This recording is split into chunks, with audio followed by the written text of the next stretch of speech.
जय हिंद दोस्तों। आज के वीडियो में हम लोग बात करेंगे कि सेंट्रल ईडब्ल्यूएस सर्टिफिकेट कैसे बनाएं।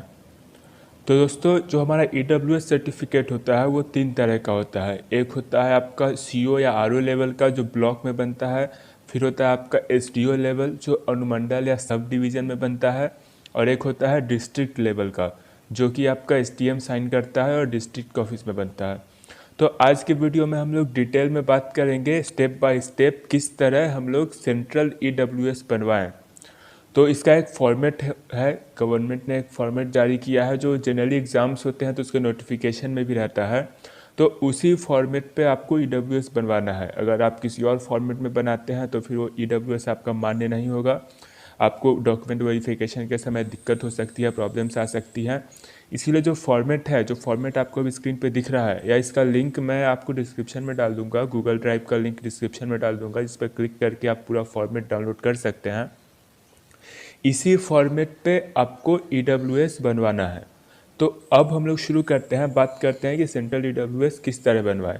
तो इसके लिए सबसे पहले क्या करना होगा, आपको सर्विस प्लस का ऐप या तो डाउनलोड कर लेना होगा, या फिर सिंपली आप गूगल पे भी सर्विस प्लस सर्च कर सकते हैं और उसमें जा कर के आपको आरटीपीएस सेलेक्ट करना है। RTPS, right to public service. अभी मैं सैम्पल के लिए यहाँ पे एग्जांपल आप लोग को देने के लिए बिहार का ले रहा हूँ।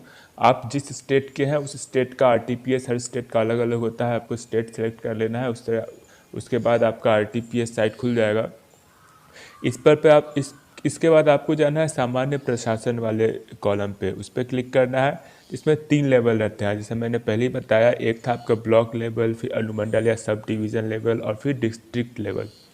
तो ऐसा नहीं है कि आप तीनों एक साथ अप्लाई कर सकते हैं, आपको सीक्वेंस में करना होगा। सबसे पहले आपको ब्लॉक लेवल पे बनाना होगा, फिर अनुमंडल पे, और फिर डिस्ट्रिक्ट पे।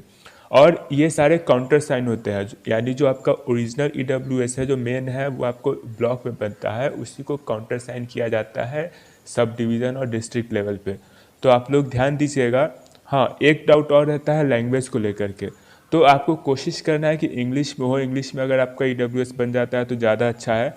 हिंदी भी चलेगा, हिंदी भी पूरे नेशनल में, देश में चलता है।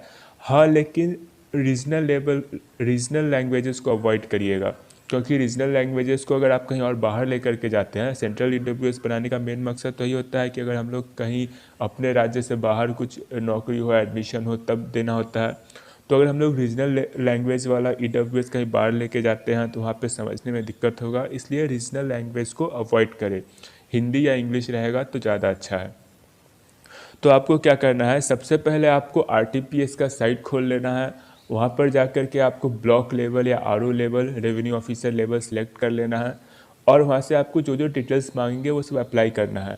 और देखिए, सीधे ईडब्ल्यूएस के लिए अप्लाई नहीं होता है, बल्कि अगर आप ईडब्ल्यूएस के लिए अप्लाई करना चाहते हैं तो पहले आपको आय, आवासीय और जाति, जी, आय प्रमाण पत्र, आवासीय प्रमाण पत्र, जाति प्रमाण पत्र, यानी कि आपका इनकम सर्टिफिकेट, रेसिडेंस सर्टिफिकेट और कास्ट सर्टिफिकेट बनवाना होगा। और उसके बाद जब आप ईडब्ल्यूएस के लिए अप्लाई करेंगे तो उसमें ये तीनों डॉक्यूमेंट्स अटैच करने पड़ेंगे।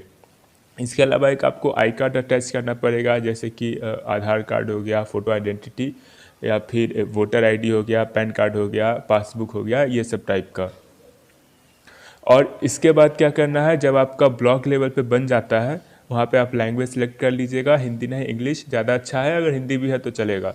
और जब यहाँ हो जाता है तब इसका आपको नंबर नोट कर लेना है। इसमें अराउंड 21 डेज़ लगते हैं। और इस नंबर को फिर इस नंबर के हेल्प से, ये जो आपका एप्लीकेशन नंबर या सर्टिफिकेट नंबर है, उस नंबर के हेल्प से आप आगे सब डिवीज़न लेवल पे अप्लाई कर सकते हैं। और फिर जब आपका सब डिवीज़न लेवल का सर्टिफिकेट बन करके आ जाएगा, आपके ईमेल पे अपने आप आ जाता है, तो फिर आपको फिर से इसका नंबर नोट कर लेना है और इसके सर्टिफिकेट नंबर के हेल्प से आप आगे डिस्ट्रिक्ट लेवल के लिए अप्लाई कर सकते हैं। तो मुझे लगता है कि मैंने सारे डाउट्स जो मुझे ध्यान में आया वो सब क्लियर करने का पूरा कोशिश किया है। अगर आपको अभी भी कोई सेंट्रल ईडब्ल्यूएस बनाने से रिलेटेड डाउट है, अगर कुछ समझ में नहीं आ रहा है, तो कमेंट बॉक्स में कमेंट करें। मैं पूरा कोशिश करूँगा कि एक एक कमेंट का रिप्लाई करूँ और आपके सारे डाउट्स को